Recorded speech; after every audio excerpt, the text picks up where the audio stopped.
Olá, eu cometi algum erro, né? Assumiu a minha, pelo menos aqui pra mim, sumiu minha imagem e aí eu achei melhor reiniciar. Sejam todos muito bem-vindos, é um prazer estar aqui com vocês. Eu adoro falar sobre o direito médico, pra mim é um imenso prazer e por isso até que eu quis escrever esse livro, porque assim, eu quero passar para todo mundo um pouquinho da minha paixão pelo direito médico. Então, se eu conseguir acrescentar um pouquinho para todos, um pouquinho que seja desse tema que é tão importante, ainda mais hoje em dia que com esse assunto do Covid, esse tema se tornou cada vez mais atual e ele merece um debate, merece um respeito. Então, assim, contem comigo, caso queiram participar, enviar dúvidas ou me enviar dúvidas por direct, enfim. Realmente estou à disposição para ajudar. Por favor, eu gostaria que quem tivesse interesse me falar de onde é a profissão. Eu gosto muito de saber com quem que eu estou falando, se tem médico, se tem advogados. Estou vendo alguns colegas que escreveram um livro junto comigo, da mesma editora, professor Rafael Camargo, professor Rafael Kurskowski, o Pérez, meu marido Renê. Muito obrigada a todos pela participação. A Flávia, a doutora Flávia, minha parceira no vídeo de hoje, no nosso IGTV, né, doutora Flávia? Muito obrigada pelo convite, viu? Bom, antes de eu me aprofundar no tema, aproveitar que as pessoas estão entrando ainda, eu abordei assim, para iniciar falando um pouco da relação médico-paciente, que houve uma mudança. Pessoal de São Paulo, Camila, seja muito bem-vinda, eu sou de Presidente Prudente, interior de São Paulo. Prazer, viu? Sejam todos muito bem-vindos. Bom, então eu resolvi falar um pouco sobre a relação médico-paciente para a gente poder entender o que houve de mudança e por que é importante a gente debater sobre o sigilo médico. Bom, no meu livro eu trato muito bem a questão sobre essa relação médico-paciente. No primeiro capítulo eu abordo justamente essa ideia da relação, do direito médico em si, o que houve de modificação, como se essa relação se transcorreu nesse tempo e como chegamos até hoje, quais são os princípios hipocráticos, né? Esse é o primeiro capítulo. Bom, mas a relação médico-paciente não foi sempre como é tratada hoje em dia. Então, assim, se a gente pode ir rapidamente abordando, elencar 3 situações relativas à relação médico-paciente, eu falaria o seguinte.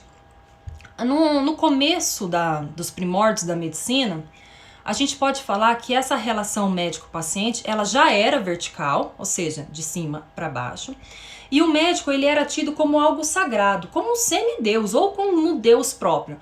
Então, por que eu falo um deus? Porque ele proferia cura, ele intervinha e salvava a pessoa da morte. Então, ele era visto como um ser supremo, alguém muito poderoso, que tinha um poder além das pessoas comuns daquela localidade. Então, quando ele agia, ele era tido como algo sagrado, por ser algo divino, né? Era assim como entendido.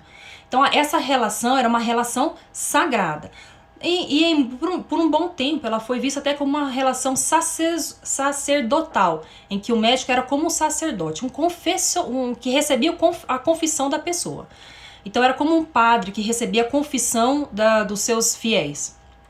Depois, por volta até a década de 70, assim, o médico ele passou por uma relação ainda vertical, mas uma relação paternalista. O que é uma relação paternalista? De pai para filho. O médico, então, ele cuidava daquela família, ele era o médico da família, então ele era geralmente pouquíssimos médicos na cidade, e ele atendia aqueles familiares, aquela família, e ele possuía um grande poder de intimidade e de influência para aqueles familiares. A partir da década de 70 para cá, começou-se a aprofundar os princípios da bioética. Então eu não vou me aprofundar nisso porque isso dá muito debate e assim, tá bem tratado no livro. Quem tem o livro vai saber como que eu mais aprofundo esse assunto. Bom, da década de 70 para cá, essa relação começou a se modificar. E aí o médico passou-se a ser mais especialista e da relação vertical começou a ficar horizontal. Então, houve essa modificação que nem sempre foi benéfica para o médico, para o paciente, se modificou ao longo desse tempo. Esses são os 3 principais acontecimentos que envolvem a relação médico-paciente.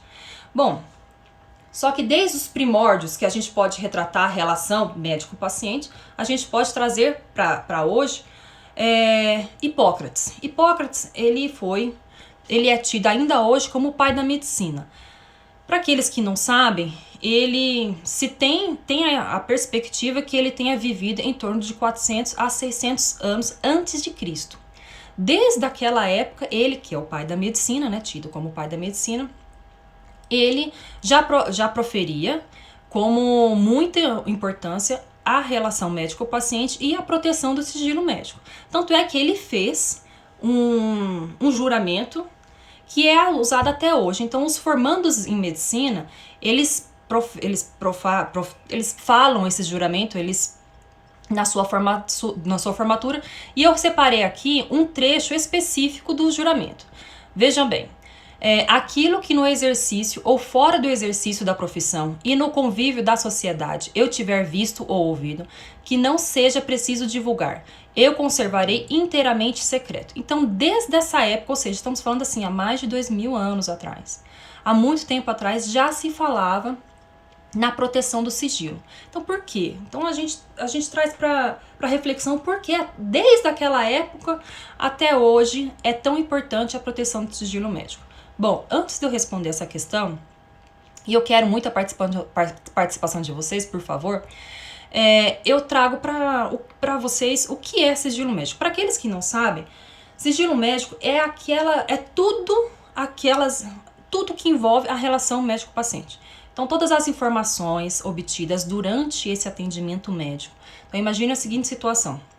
O paciente, ele entra no consultório, ele fala da sua vida, da sua infância, de como eram seus pais, todas as informações em que o paciente passa para o médico, seus exames, seus resultados, as doenças que ele teve, seu estilo de vida, seus problemas, tudo isso é permeado pela proteção do sigilo médico. O médico, as perguntas que ele faz, ele também deve ser... tá dentro dessa proteção do sigilo médico, e todas essas informações que permeiam o atendimento médico em si fazem parte da proteção do sigilo médico. Bom, mas e aquelas questões que que a gente pode falar assim, do cotidiano comum e que ocorrem durante o atendimento médico? Então vamos imaginar a seguinte situação. O paciente, ele vai numa consulta, e ele, no início da consulta, para quebrar o gelo, o médico pergunta qualquer coisa e ele narra que ouviu numa reportagem antes de entrar na consulta que um determinado político, não sei, foi preso. Esse fato, essa conversa a respeito de um político que foi preso, está dentro da proteção do sigilo? Não está dentro da proteção do sigilo. Por quê? Porque não envolve a relação médico-paciente. Ela não é importante ao ponto de determinar a conduta que o médico vai opinar, adotar naquele tratamento, enfim. São assuntos adversos, paralelos àquela consulta. Então, o sigilo médico é toda aquela conversa, toda aquela situação que permeia o atendimento médico. Bom, qual é o objetivo dessa proteção? Por que se tem essa proteção? Desde de Hipócrates até hoje. Bom, essa proteção ela tem como objetivo proteger a confiança do paciente no médico, daquilo que ele vai falar e vai ser confessado no consultório. Mas por que isso? Porque é tão importante proteger, mas nossa, o paciente vai ali falar que ele tem pressão alta, que ele gosta de comer sanduíche, McDonald's, e isso tá... Qual é o problema disso? Bom, a gente tem que imaginar que existem situações que são fora do cotidiano, que nem sempre são lidadas de maneira fácil para o paciente. Então vamos imaginar uma situação seguinte. Imagine o paciente que ele tem depressão. Ele procura um médico psiquiatra e lá ele narra os piores pesadelos dele. Todas aquelas situações traumáticas, os piores momentos da vida dele, aquilo que fez com que ele tivesse depressão. É justo que ele saia dali inseguro se o médico vai falar para outras pessoas aquilo que ele confessou na consulta? Não, não é justo. Então essa proteção, ela está intimamente ligada com um resultado do tratamento. Porque se o paciente ele tem a confiança no médico de que ele vai falar aquilo que ele quer, né, aquilo que está dentro da alma dele, das situações íntimas dele, do histórico de vida dele, e o médico vai ouvir e vai guardar aquela situação, o paciente vai se ver no direito, na liberdade de poder narrar essas situações para o médico. Imagina uma outra situação. Isso ainda é muito comum. Então, cidades pequenas do interior do Brasil, né, ainda existem muitas como essas, em que a paciente ela tem que procurar um único ginecologista da cidade para fazer o exame preventivo do colo de útero, o Papa Nicolau. Só que ela morre de vergonha porque é o único médico da cidade e ela, mulher solteira, em cidades pequenas, não é mais virgem. Então ela fica naquela situação. Ou ela deixa de fazer o exame, ou ela assume o risco de fazer o exame e ter o receio desse médico sair falando das aventuras sexuais dela, ou alguma coisa que o médico viu, ou constatar durante o exame. Então esses receios que permeiam a intimidade do paciente ou da paciente podem prejudicar e serem determinantes para um resultado de um tratamento específico. Bom, uma vez eu fui procurada por uma médica, e eu acho até muito interessante eu falar aqui essa situação vivida por ela, de que como é muito importante o respeito do médico para esse sigilo e a liberdade do paciente poder narrar aquilo que está no seu íntimo. Bom, a paciente ela estava de plantão no hospital, a médica, me desculpe, estava de plantão no hospital e ela atendeu uma paciente grávida, de em torno de 4, 5 meses de gestação, e a paciente começou a apresentar sangramentos e por isso ela foi no hospital. Aí a médica, uma obstetra, começou a perguntar, a indagar aquilo, o que tinha acontecido para aquela paciente apresentar o sangramento, e ela percebia que a paciente não contava uma história assim coerente.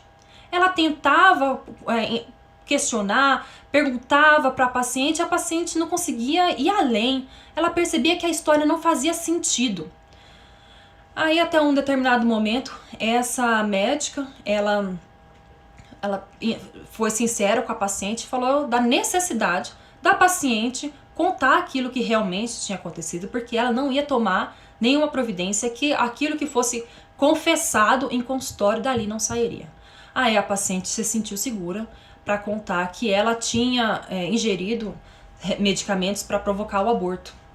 Então, com base nessas informações, a médica adotou a postura correta e eficiente para aquela situação concreta. Então, é muito importante que o sigilo médico-paciente ele esteja protegido. Bom, essa proteção, ela se espelha na Constituição Federal. Ela já tinha antes, é claro, né, ela vem da época de Hipócrates até hoje, mas a importância dela está amparada na Constituição Federal, a gente pode dizer isso. Está elencado no artigo 5º, dentre o rol dos direitos e garantias fundamentais, o princípio da intimidade, da proteção à intimidade e da vida privada.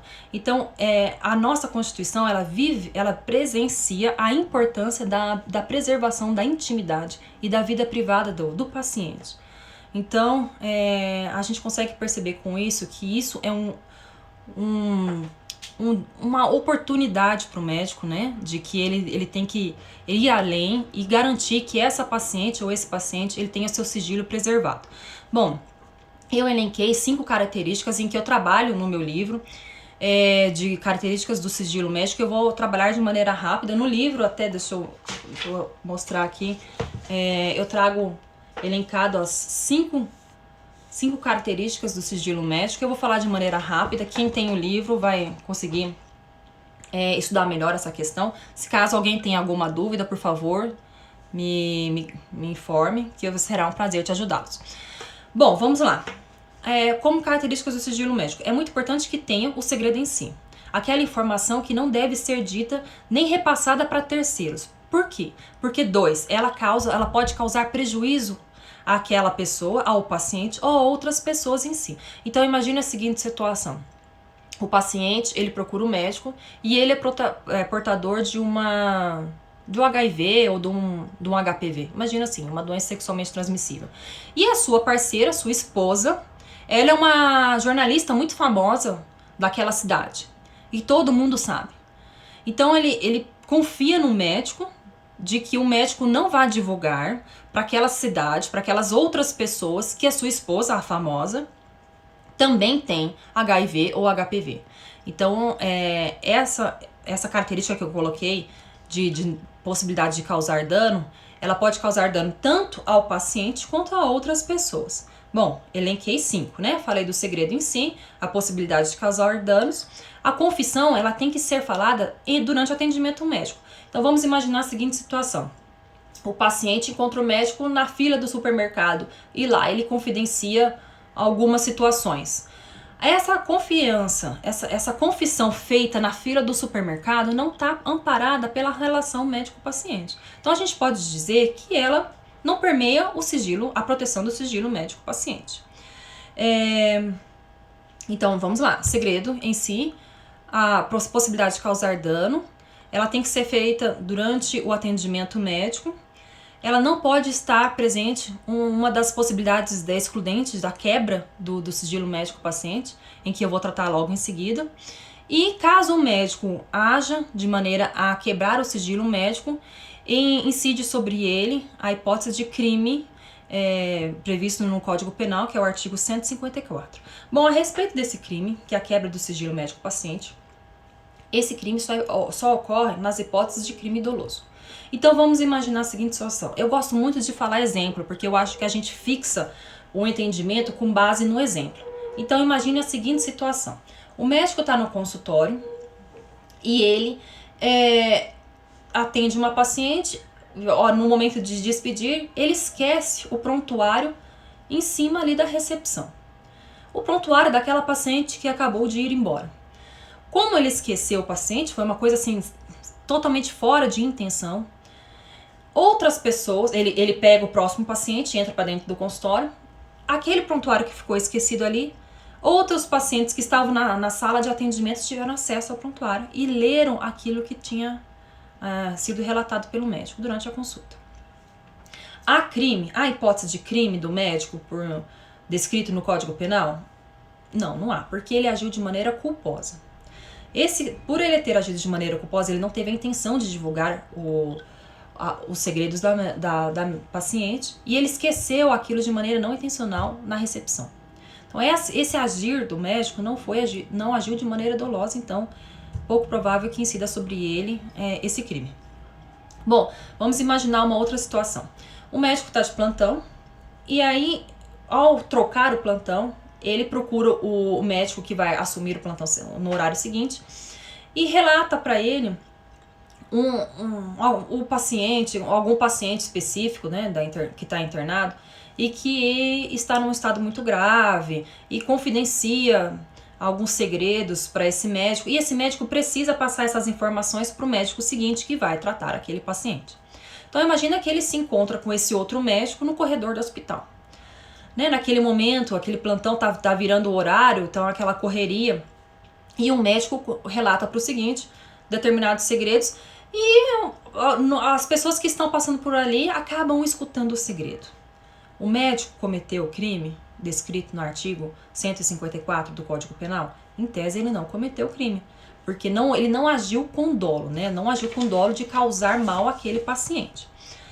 Bom, no meu livro, eu elenquei não somente essas características, como também diversas perguntas que os médicos podem vivenciar na realidade, que os advogados que estão trabalhando atendendo os médicos ou pacientes vivenciam e não sabem se houve quebra do sigilo médico-paciente.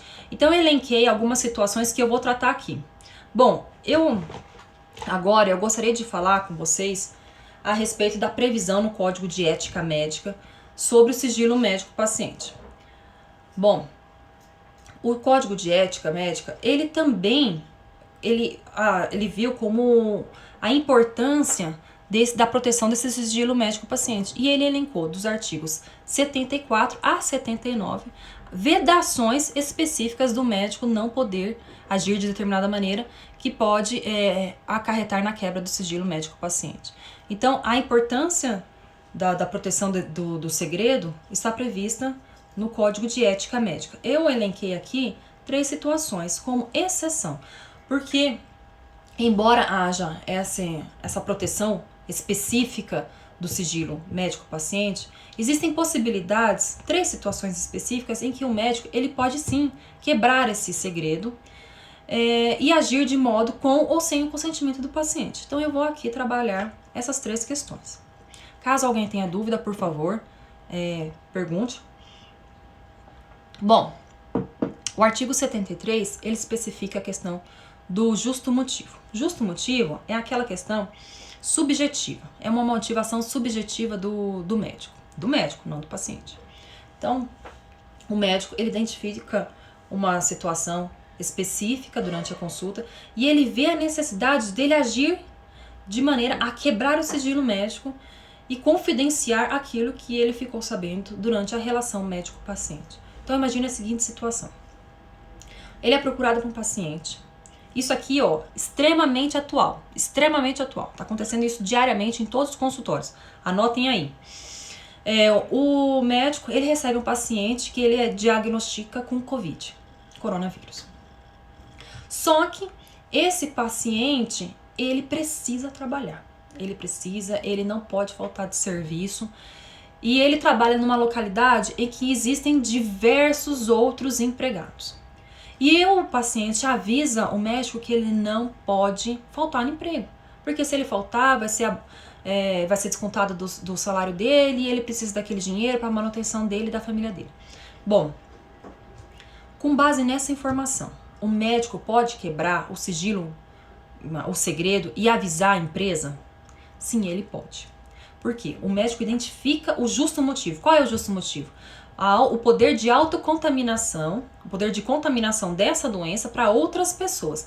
Então, aquele paciente contaminado, diagnosticado, com um resultado confirmado, em que volta ao seu local de trabalho e lá ele transmite ele tem contato com outras pessoas, seja da comunidade, né, as pessoas com quem ele faz atendimento, ou os colegas de trabalho, enfim, ele tem contato em razão do serviço com outras pessoas, o médico, ele pode identificar um justo motivo de ir até o empregador e confidenciar que aquele paciente, ele é portador de Covid-19.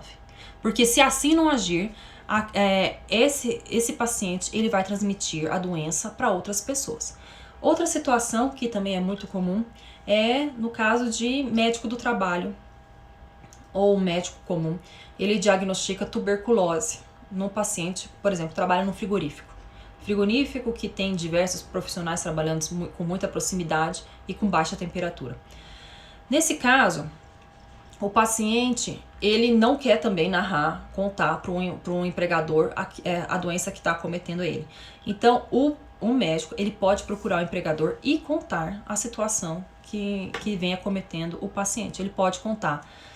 E não é caso de quebra de sigilo médico, porque ele teve justo motivo o médico, né, teve justo motivo de confidenciar ao empregador o motivo que esse paciente o procurou, né, a doença que acomete o paciente. Bom, a segunda hipótese é dever legal. Dever legal não tem nada a ver com o motivo subjetivo, né, o motivo íntimo que motivou o médico. Pelo contrário. Aqui, no dever legal, o médico ele é obrigado, ele tem o dever legal, como o próprio nome diz, de divulgar aquilo que ele ficou sabendo no consultório. Mas como assim? Ele vai divulgar aquilo que ele teve acesso no consultório? Não tem sentido. Calma, vou explicar. Bom, a obrigação é de revelar sob pena de crime. Então vamos imaginar o seguinte, vamos usar de novo o exemplo do Covid-19. Existem situações que, na verdade, são determinadas doenças, existe um rol de determinadas doenças que quando o médico diagnostica que o paciente está com aquela doença, no exemplo Covid-19, sarampo, existem diversas outras doenças, o médico ele é obrigado a informar a autoridade competente sobre a existência de um paciente que está com determinada doença. Bom, nessa situação, o médico ele tem a obrigação, eu vou falar, quem quiser anotar, por favor, tem a previsão legal, é uma notificação compulsória, ou seja, obrigatória de doenças altamente transmissíveis. É a Lei 6.259 de 1975 e o Decreto número 49.974-A de 61. Então, com base nessas duas leis, um médico ele é obrigado a notificar a autoridade competente da doença do seu paciente, independentemente da anuência, né, ou seja, a concordância do paciente, ou seja, mesmo sem o consentimento dele. Bom, existe uma outra possibilidade, um terceiro, então, ó, revisando para quem entrou agora há pouco. 3 possibilidades de exceção de quebra de sigilo médico-paciente. Justo motivo, dever legal e a anuência do próprio paciente. Então, está escrito bem assim no Código de Ética Médica, e eu gosto de falar conforme está escrito. Consentimento do paciente por escrito. Então, esse consentimento deve ser por escrito. O que é isso? Nada mais é do que o paciente escrever, anuir que ele não se importa de que o segredo dele seja revelado. Então, vamos imaginar a seguinte situação, que o paciente, ele é portador de uma doença, um câncer. Vamos imaginar um câncer. E ele está internado no hospital. E ele chama o médico e avisa que ele quer que seus familiares sejam chamados para que o médico explique a sua doença, né, o câncer, para esses pacientes.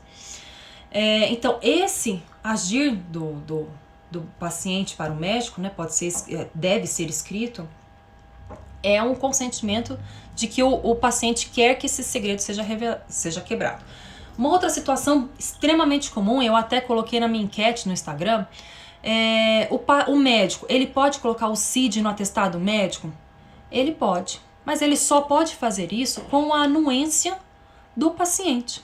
Então, o paciente que procura um médico porque está com uma doença, sei lá, gripe, cachumba, sei lá, qualquer outra doença, e que ele precisa faltar do trabalho, ele pede para o médico um atestado médico.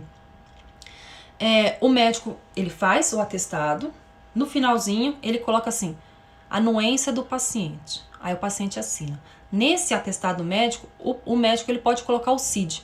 CID, para quem não sabe, é o código que é da doença específica. Então, por exemplo, vem lá um CID 51.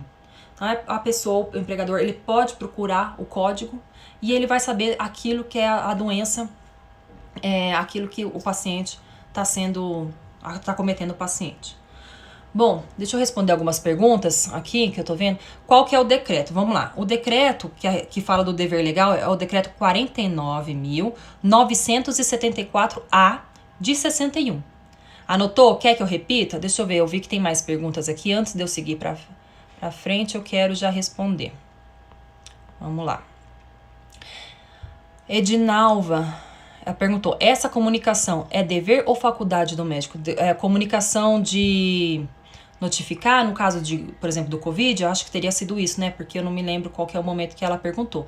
Mas se trata disso, se você estiver aí na live, por favor, me avise se é isso mesmo. Se for uma notificação a respeito de uma doença, né? Se trata de uma notificação compulsória. Então, é um dever, uma obrigação que o médico tem de avisar aquilo que ele constatou durante a consulta. Deixa eu ver, eu tinha visto mais uma outra pergunta do Dr. Fábio aqui. O que a senhora me diz de segredo médico em relação em que há um crime relatado de um... Vou falar. Envolvendo crime, aguenta aí, Dr. Fábio. Eu vou falar mais tarde. Deixa eu ver aqui qual que é o decreto. Paciente ameaçando suicídio, verdade. Paciente ameaçando suicídio. Nessas situações, é uma situação extremamente delicada. Porque aí como é que o médico faz? Ele se vê numa... E é por isso que eu escolhi esse tema. Aí vem minha paixão pro direito médico. Gente, eu não consigo nem me controlar, que eu amo essa matéria. Bom, imagina a situação. A gente acha que o sigilo médico é uma coisa muito fácil, que é só proteção. Se não tiver proteção, são as 3 exceções, basta isso. Bom, não é assim. A doutora Flávia colocou bem aqui, ó, paciente ameaçando suicídio.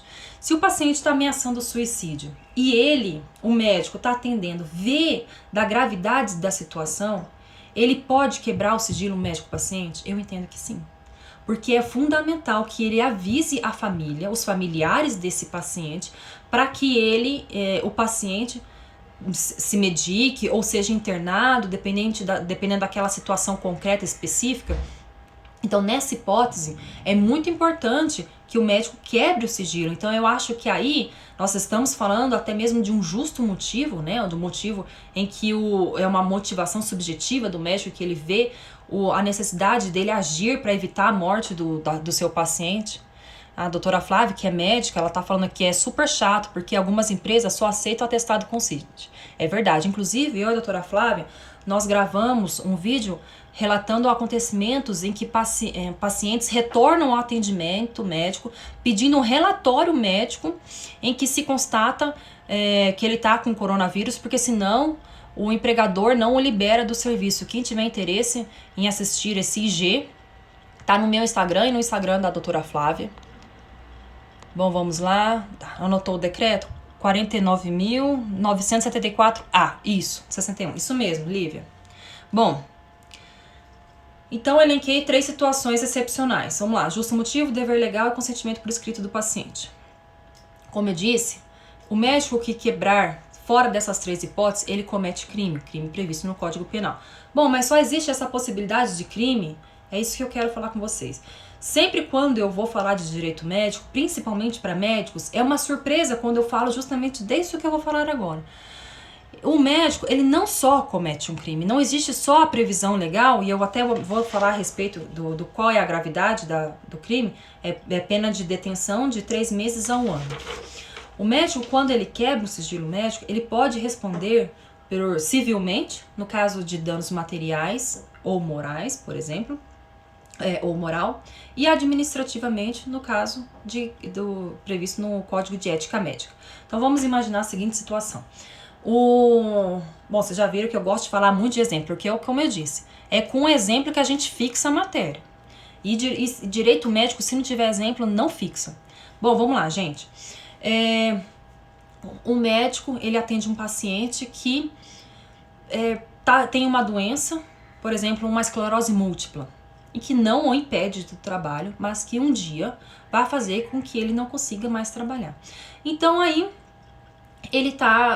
o médico atende esse paciente, vê que o paciente fala da necessidade que ele tem de trabalhar e que ele não pode deixar o serviço, e relata que ninguém do serviço dele sabe que ele tem essa doença autoimune. Bom, o médico resolve que ele quer contar para outras pessoas e ele quebra o sigilo médico-paciente. Ele quebra.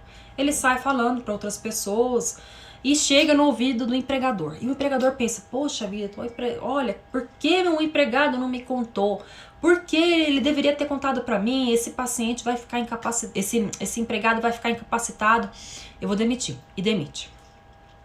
E a partir dali, naquela cidade, esse paciente, esse ex-empregado, não consegue mais serviço e passa a passar situações complicadas financeiramente e entra em depressão. Bom, nessa situação específica que eu elenquei nesse exemplo, houve um dano material e moral do paciente. Ele pode ajuizar uma ação pedindo que o médico responda pelo dano cometido a ele? Sim, ele pode. Então o médico pode responder civilmente, além do crime. Então ele poderá responder civilmente pelo dano material e moral que acarretou no seu paciente. Bom, e administrativamente? Ele responde pelo Código de Ética Médica. Como eu disse, lá no artigo 73, fala que o médico ele não pode quebrar o sigilo fora dessas 3 hipóteses que eu elenquei agora há pouco. Então aí o médico vai responder pelo seu órgão de classe. Bom, basicamente é isso que trata o sigilo médico-paciente. Mas eu fiz uma enquete ontem no Instagram, porque o que eu percebo? Existe uma grande diferença entre o direito e a medicina. Essas 2 matérias que são tão complexas e tão diferentes entre si, se encontram no direito médico. E é muito complicado, tanto para o médico quanto para o advogado, entender a particularidade da outra parte. Então eu elenquei algumas situações que são vivenciadas no cotidiano médico, que muitas vezes nem o médico sabe agir, nem o advogado sabe agir, ou não encontram a melhor solução. Bom, É importante que se destaque que a medicina, ela é muito diferente do direito. Nós do direito somos muito... nós gostamos de colocar cada coisa no seu lugar. Nós somos muito estáticos. A gente vivencia uma teoria que ela se baseia numa realidade que muitas vezes já existe há muito tempo. E a medicina é justamente o contrário. A medicina, ela é volátil, ela muda o tempo inteiro. Então é muito importante que o advogado que trabalha no direito médico, ele acompanhe essa mudança da medicina e entenda que a medicina, ela se modifica conforme os dias, as semanas, os meses, né? Não existe uma medicina fixa. A medicina baseada em evidência, que tanto se fala, ela não é estática, ela não é fixa. Então é muito importante que o advogado, ele saiba dessa particularidade da medicina. Eu vi que tem outras perguntas aqui, eu vou responder antes de entrar no exemplo. No consentimento por escrito, a Lívia está perguntando. No consentimento por escrito, em relação ao atestado médico, o paciente tem que assinar no atestado que consentiu? Sim, ele tem que assinar. Inclusive tem no Código de Ética Médica, no artigo 73, a especificidade no parágrafo único em que fala consentimento do paciente por escrito. Então tem que ser por escrito. Existem entendimentos sobre a mantença do sigilo médico em caso de aborto, certo? Isso não pode gerar uma discussão acerca de abrir precedentes para que abortos clandestinos sejam assistidos? Eu já vou falar sobre crime, aguenta aí.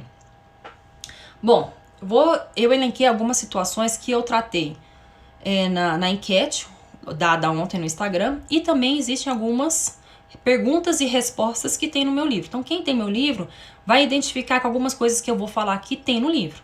Porque, ó, eu até vou falar, e aí a gente tem que fazer o merchan, gente, por favor, entenda.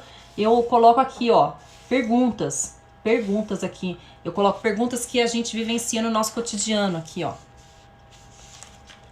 Tem várias questões que eu identifiquei no meu cotidiano como advogado, porque eu vivo essa constante de advogar nessa área, então as minhas dificuldades eu gosto de anotar para colocar no livro, né, ou para relatar no Instagram. Bom, vamos lá, gente.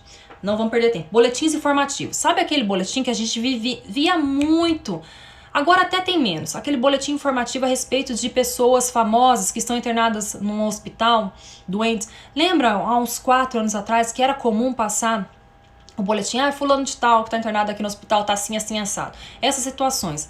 Se ela não for autorizada pelo paciente, pelo próprio paciente, ou por familiares, caso o paciente esteja em possibilidade de anuir, espelha, é caso de quebra de sigilo médico do paciente. Então, o hospital, ele não é autorizado a fornecer boletim informativo sem autorização do paciente ou dos seus familiares, dependendo do caso concreto. Divulgação dos nomes de paciente com Covid. Gente, vocês acreditam? Para quem não sabe, eu vou falar. Ainda hoje não, eu vou falar assim, até junho. Hoje nós já estamos em julho, mas até junho eu vi que isso tinha discussão em diversas cidades no nosso país. Vou falar, presta atenção. Pacientes diagnosticados com Covid, se tinha discussão de que seu nome tinha que ser colocado em grande circulação, jornal de grande circulação da cidade.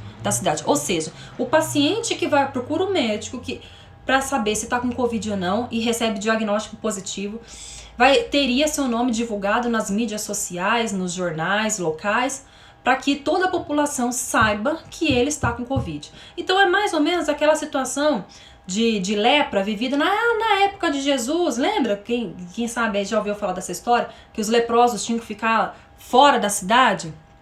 Então, é mais ou menos isso. Imagina a situação, se você for diagnosticado, você teria que ficar apartado da sua cidade. Um pouquinho complicado, né? Pois bem, então ainda hoje se discute isso. Eu entendo, se tiver algum colega que não entenda dessa maneira, por favor, me fale.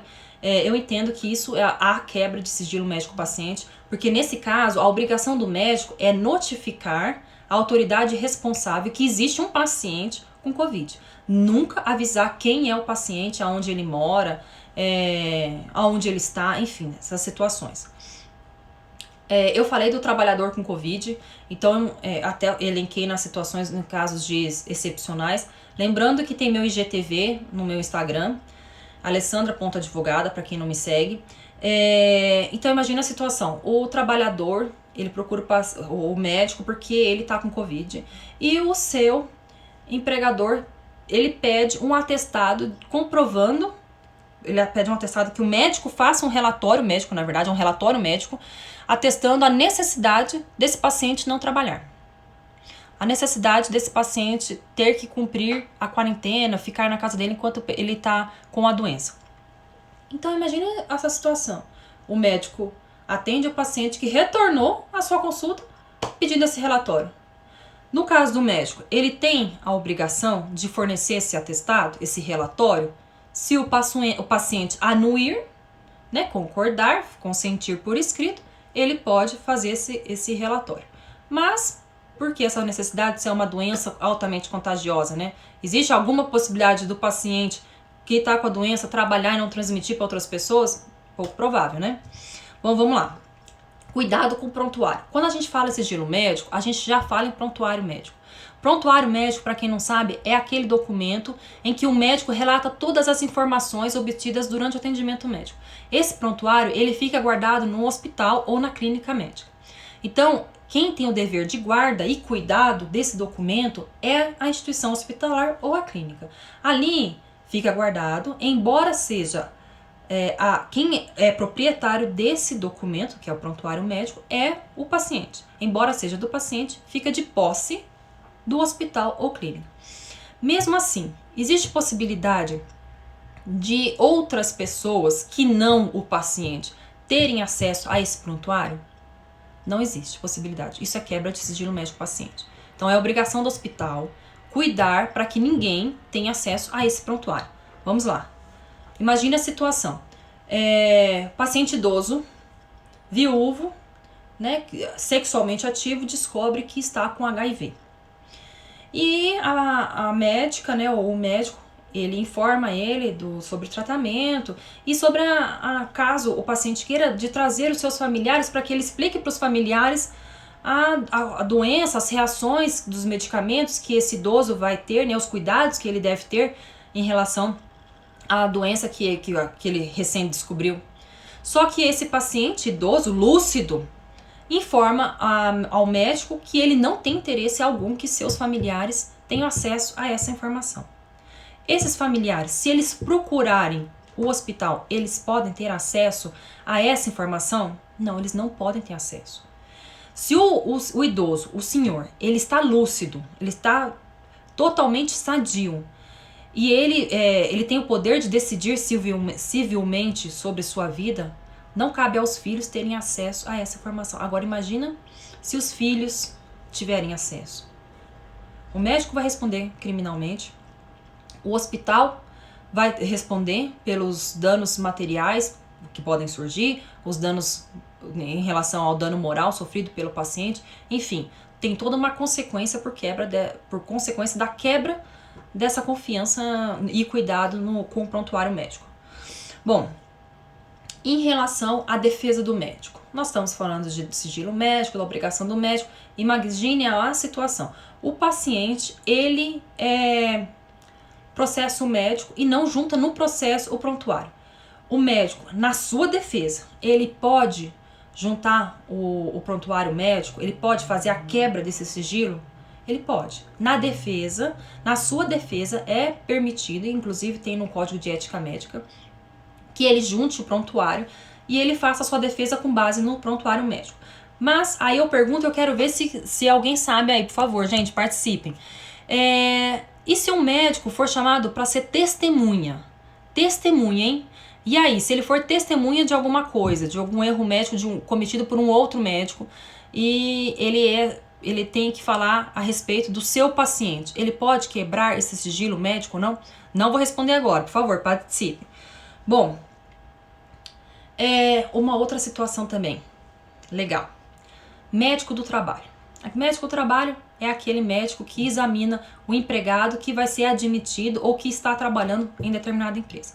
Imagine que esse médico, ele constata que o paciente, ele é portador de um distúrbio do sono. Ele tem apneia e ele dorme com facilidade. Acontece que esse paciente, esse empregado, ele é motorista. O médico, ele pode quebrar esse sigilo e avisar a empresa? Sim, ele pode. Inclusive, está previsto como exceção no artigo 76 do Código de Ética Médica. Nessa hipótese, há o alto risco de dano ao próprio paciente ou à comunidade em si. Então, nessa situação, o médico do trabalho, pode procurar a empresa e avisar que o paciente ele é portador de apneia, ele tem distúrbio do sono e que é muito perigoso dirigir, enfrentar altas horas dirigindo pelo Brasil, enfim. Então, ele tem o dever de avisar essa situação. Bom, vamos lá. Crimes. Vamos falar de crime, que eu vi que tem várias perguntas e realmente essa é uma dúvida muito grande. Vou tentar ser breve, que eu tô vendo que já tô passando do tempo. Crime cometido pelo paciente. O médico, ele pode quebrar o sigilo médico? Então, imagina a situação. O paciente, a paciente, uma mulher grávida, procura um médico porque ela acabou de abortar. Aí o médico examina a paciente e constata que ela praticou o aborto. Nessa situação em que um médico ele verifica que dentro do canal vaginal tá lá os comprimidos de Citotec. Opa, não era pra falar o nome, então desculpa aí, gente, falei o nome. Ele identifica que ali dentro tem os medicamentos que causaram o aborto. Ou seja, ele tá vendo que houve o crime de aborto. O médico, ele pode chamar a autoridade policial para notificar a existência daquele crime? Não, ele não pode. Por quê? Porque essa situação está permeada dentro da relação médico-paciente. Está prevista, e eu estou falando assim, em relação ao Código de Ética Médica. Está previsto no Código de Ética Médica que mesmo nessa situação não cabe ao médico divulgar o crime cometido por seu paciente. Então, nessa situação, o médico não responde eticamente por não notificar a existência desse crime cometido por seu paciente. Situação diferente no caso de o paciente ter sido vítima. Então, imagine a situação. A paciente procura um médico porque ela está com várias feridas no corpo e ela relata durante a consulta que ela foi vítima do marido. O marido deu um tabefe nela e ela tá toda lá machucada e o médico verifica que houve violência doméstica. O médico pode quebrar esse sigilo e notificar a autoridade policial? Sim, ele pode. Aliás, ele tem o dever de quebrar esse sigilo, mesmo que a paciente não queira, e avisar a autoridade policial. Então, recapitulando, caso a paciente tenha cometido o crime, o médico não pode, eticamente, divulgar, né, aquilo que foi narrado, né, foi confessado pela paciente ou o paciente. E outra situação é quando a paciente ou o paciente for vítima de crime. Nessa situação, o médico tem a obrigação de divulgar. Bom, respondendo à questão, caso o médico ele tenha sido chamado para ser testemunha de um crime, ou eu confundindo as coisas, para ser testemunha de um processo, ele pode quebrar o sigilo médico? Não, ele não pode.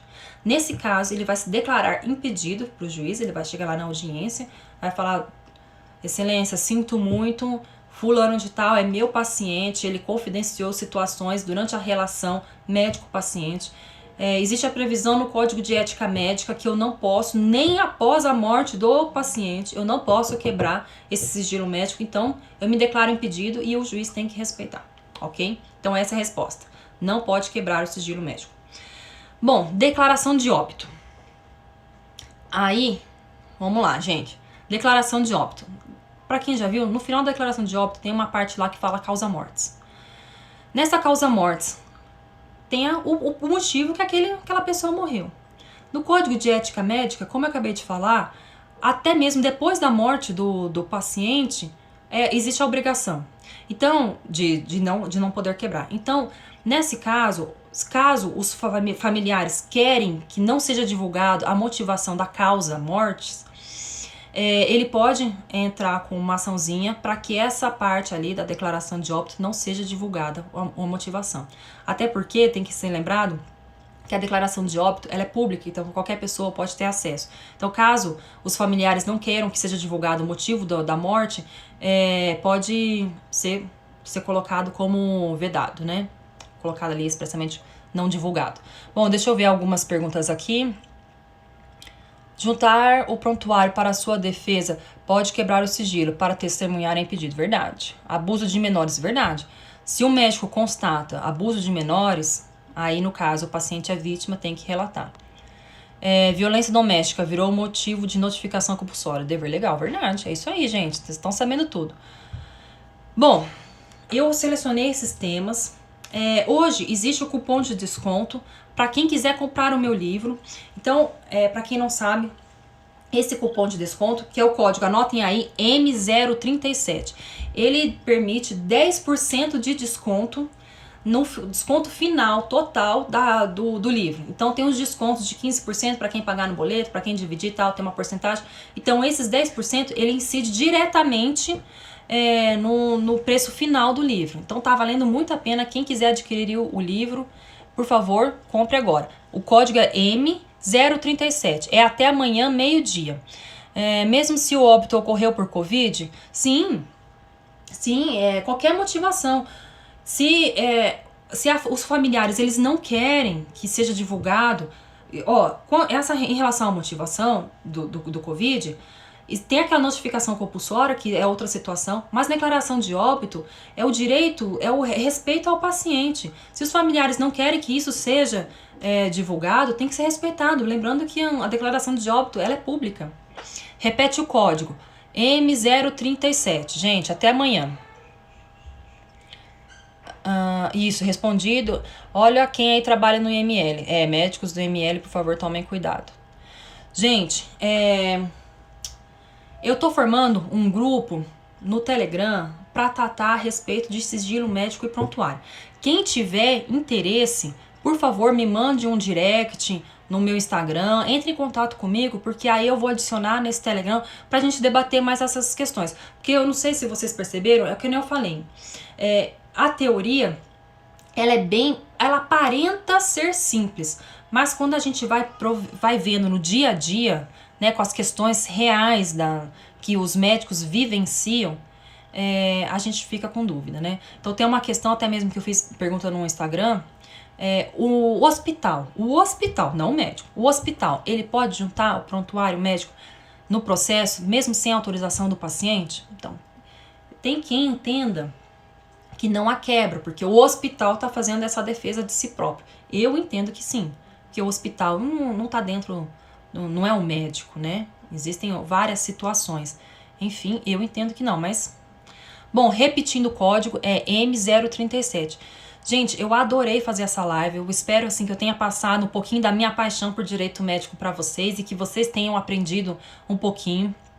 Estou à disposição caso queiram fazer questionamentos, alguém tiver mais alguma dúvida, enfim, estou à disposição.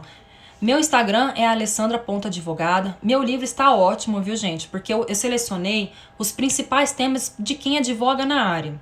Então ele é interessante tanto pro profissional do direito que quer aprender um pouco mais. Então a gente está falando aí de advogados, de juízes que labutam nessa área e também de médicos que querem se precaver de futuros processos judiciais. Gente, compre o meu livro, código, aproveita até amanhã, M037. Muito obrigada pela participação de todos, adorei. Até a próxima, viu, gente? Até mais, tchau, tchau.